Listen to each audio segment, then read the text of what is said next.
There they squatted in a hellish half-circle, their legs on the desert sand and their mitres piercing the luminous clouds, sinister, wolf-like, and double-headed, with faces of fury and right hands raised, dully and malignly watching the rim of man's world, and guarding with horror the reaches of a cold northern world that is not man's.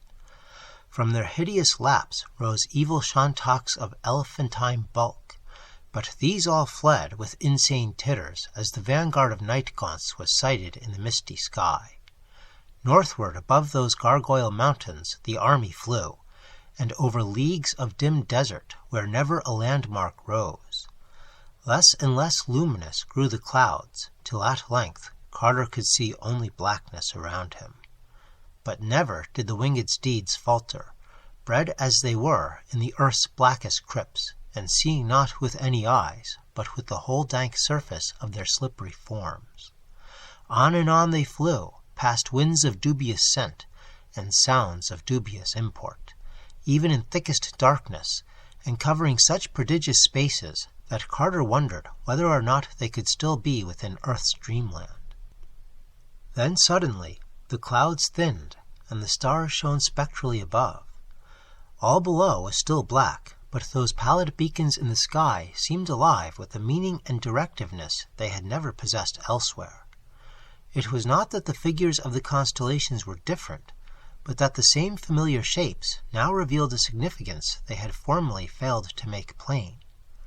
Everything focused toward the north. Every curve and asterism of the glittering sky became part of a vast design whose function was to hurry first the eye and then the whole observer onward to some secret and terrible goal of convergence beyond the frozen waste that stretched endlessly ahead.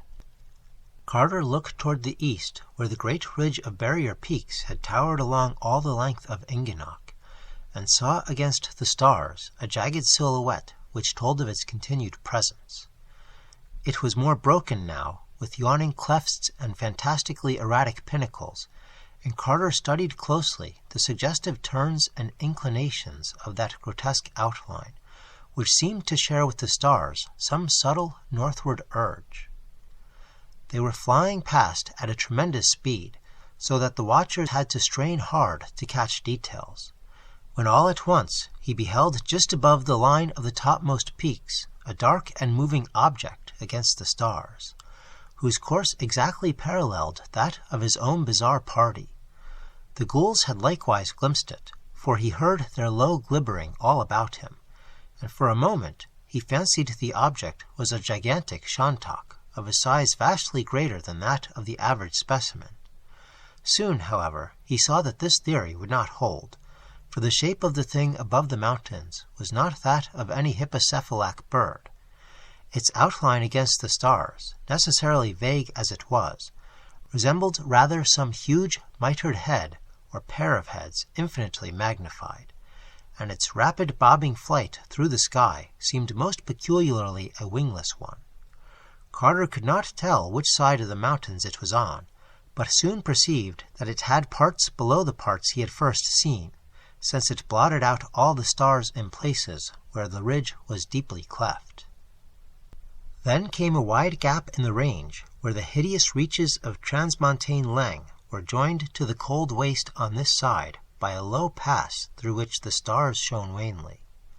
Carter watched this gap with intense care, knowing that he might see outlined against the sky beyond it the lower parts of the vast thing that flew undulantly above the pinnacles.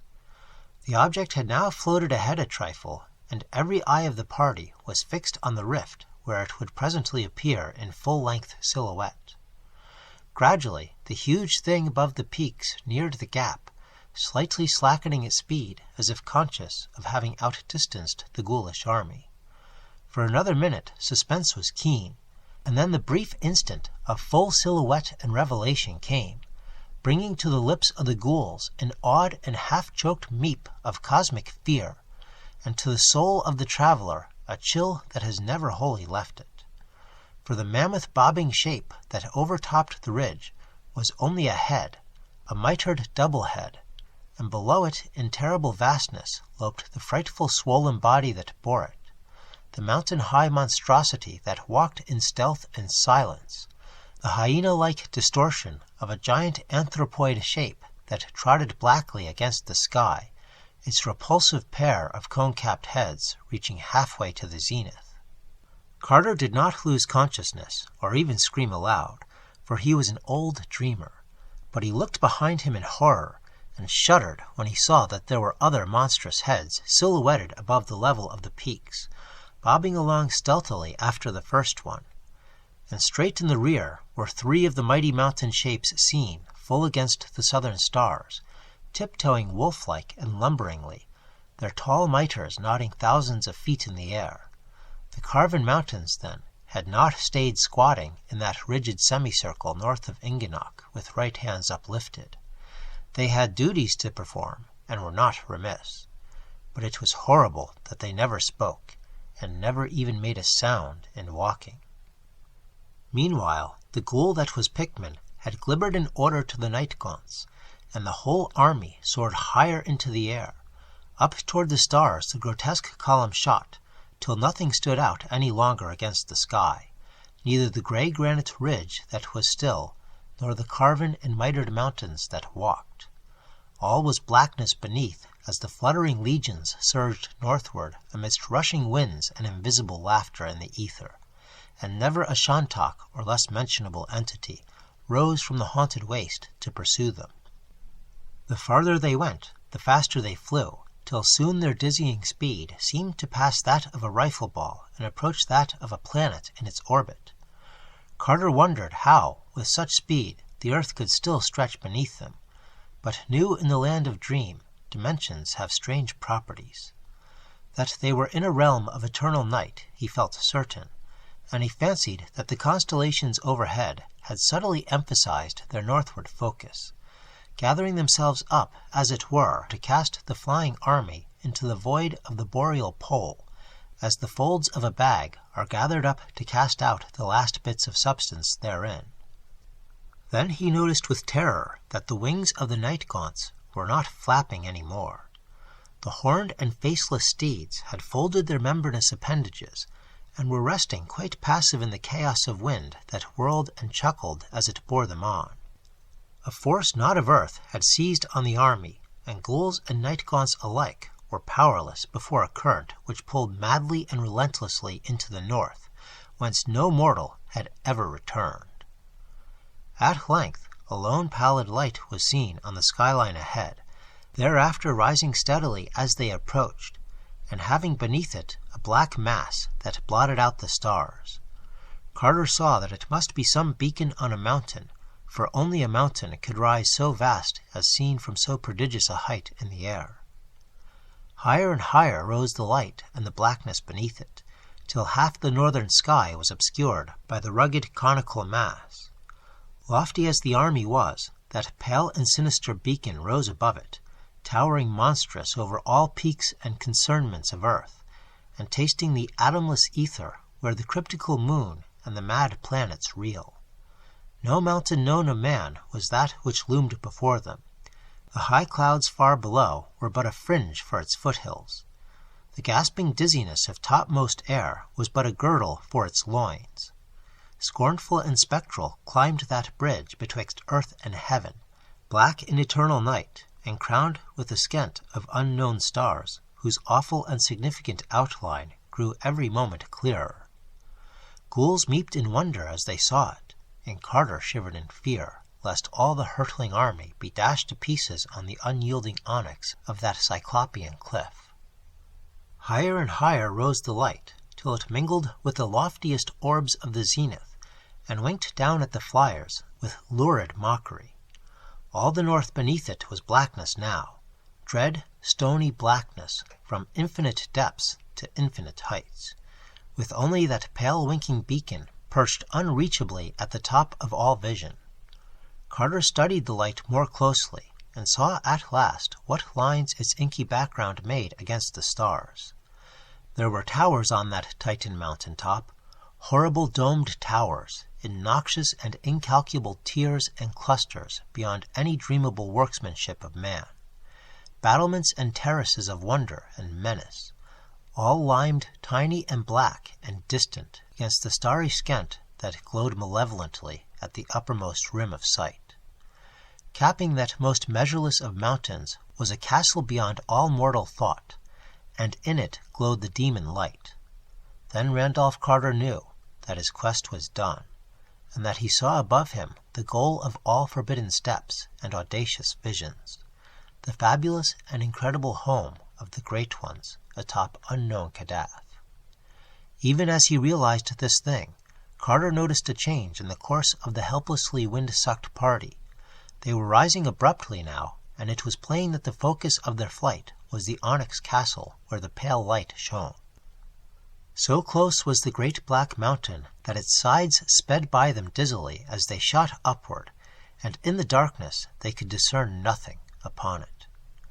Vaster and vaster loomed the tenebrous towers of the nighted castle above, and Carter could see that it was well nigh blasphemous in its immensity. Well might its stones have been quarried by nameless workmen in that horrible gulf rent out of the rock in the hill pass north of Ingenok, for such was its size that a man on its threshold stood as an ant on the steps of earth's loftiest fortress. The stent of unknown stars above the myriad domed turrets glowed with a sallow, sickly flare, so that a kind of twilight hung about the murky walls of slippery onyx. The pallid beacon was now seen to be a single shining window high up in one of the loftiest towers, and as the helpless army neared the top of the mountain, Carter thought he detected unpleasant shadows flitting across the feebly luminous expanse. It was a strangely arched window of a design wholly alien to Earth. The solid rock now gave place to the giant foundations of the monstrous castle, and it seemed that the speed of the party was somewhat abated. Vast walls shot up, and there was a glimpse of a great gate through which the voyagers were swept. All was night in the Titan courtyard, and then came the deeper blackness of inmost things, as a huge arched portal engulfed the column. Vortices of cold wind surged dankly through the sightless labyrinths of onyx, and Carter could never tell what cyclopean stairs and corridors lay silent along the route of his endless aerial twisting. Always upward led the terrible plunge in darkness, and never a sound, touch, or glimpse broke the dense pall of mystery. Large as the army of ghouls and night-gaunts was, it was lost in the prodigious voids of that more than earthly castle. And when at last there suddenly dawned around him the lurid light of that single tower room, whose lofty window had served as a beacon, it took Carter long to discern the far walls and high distant ceiling, and to realize that he was indeed not again in the boundless air outside. Randolph Carter had hoped to come into the throne room of the Great Ones with poise and dignity, flanked and followed by impressive lines of ghouls in ceremonial order, and offering his prayer as a free and potent master among dreamers. He had known that the Great Ones themselves are not beyond a mortal's power to cope with, and had trusted to luck that the other gods and their crawling chaos Nyarlathotep would not happen to come to their aid at the crucial moment, as they had so often done before when men sought out Earth's gods in their home or on their mountains. And with his hideous escort, he had half hoped to defy even the other gods if need were, knowing as he did that ghouls have no masters, and that the night-gaunts owe not Nyarlathotep, but only archaic Nodens for their lord. But now he saw that supernal Kadath in its cold waste is indeed girt with dark wonders and nameless sentinels, and that the other gods are of a surety vigilant in guarding the mild, feeble gods of earth.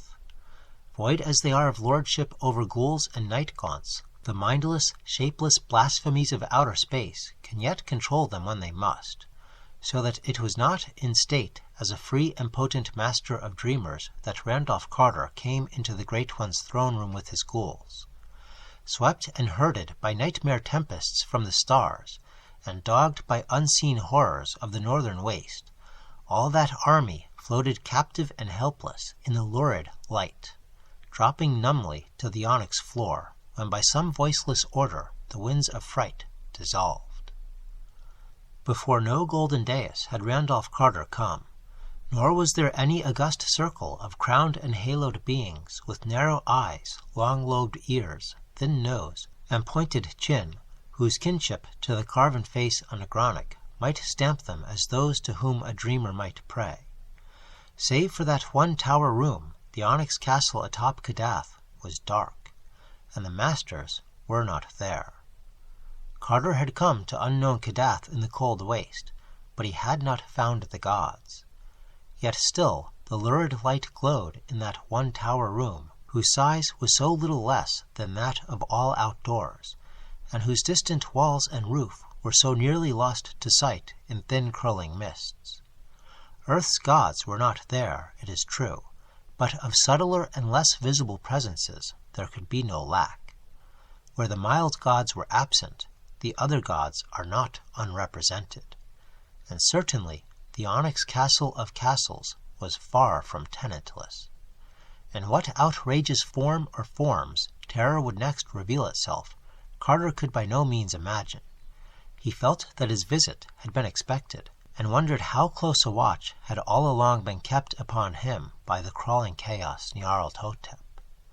It is Nyarlathotep, horror of infinite shapes and dread soul and messenger of the other gods, that the fungus moon beasts serve. And Carter thought of the black galley that had vanished when the tide of battle turned against the toad-like abnormalities on the jagged rock in the sea. Reflecting upon these things, he was staggering to his feet in the midst of his nightmare company when there rang without warning through that pale-litten and limitless chamber the hideous blast of a demon trumpet. 3 times pealed that frightful brazen scream, and when the echoes of the third blast had died chucklingly away, Randolph Carter saw that he was alone. Whither, why, and how the ghouls and night-gaunts had been snatched from sight was not for him to divine. He knew only that he was suddenly alone, and that whatever unseen powers lurked mockingly around him were no powers of earth's friendly dreamland. Presently, from the chamber's uttermost reaches, a new sound came. This, too, was a rhythmic trumpeting, but of a kind far removed from the 3 raucous blasts which had dissolved his grisly cohorts. And this low fanfare echoed all the wonder and melody of ethereal dream. Exotic vistas of unimagined loveliness floating from each strange chord and subtly alien cadence. Odors of incense came to match the golden notes, and overhead a great light dawned, its colors changing in cycles unknown to Earth's spectrum, and following the song of the trumpet in weird symphonic harmonies. Torches flared in the distance, and the beat of drums throbbed nearer amidst waves of tense expectancy. Out of the thinning mists and the cloud of strange incense filed twin columns of giant black slaves with loincloths of iridescent silk. Upon their heads were strapped vast helmet-like torches of glittering metal, from which the fragrance of obscure balsams spread in fumous spirals. In their right hands were crystal wands whose tips were carven into leering chimeras, while their left hands grasped long, thin silver trumpets which they blew in turn. Armlets and anklets of gold they had, and between each pair of anklets stretched a gold chain that held its wearer to a sober gait. That they were true black men of Earth's dreamland was at once apparent, but it seemed less likely that their rites and costumes were holy things of our Earth. 10 feet from Carter the columns stopped, and as they did so, each trumpet flew abruptly to its bearer's thick lips. Wild and ecstatic was the blast that followed, and wilder still the cry that chorused just after from dark throats somehow made shrill by strange artifice. Then down the wide lane, betwixt the 2 columns, a lone figure strode, a tall slim figure with the young face of an antique pharaoh, gay with prismatic robes and crowned with a golden skent that glowed with inherent light. Close up to Carter strode that regal figure, whose proud carriage and swart features had in them the fascination of a dark god or fallen archangel, and around whose eyes there lurked the languid sparkle of capricious humor. It spoke, and in its mellow tones there rippled the mild music of Lethean streams.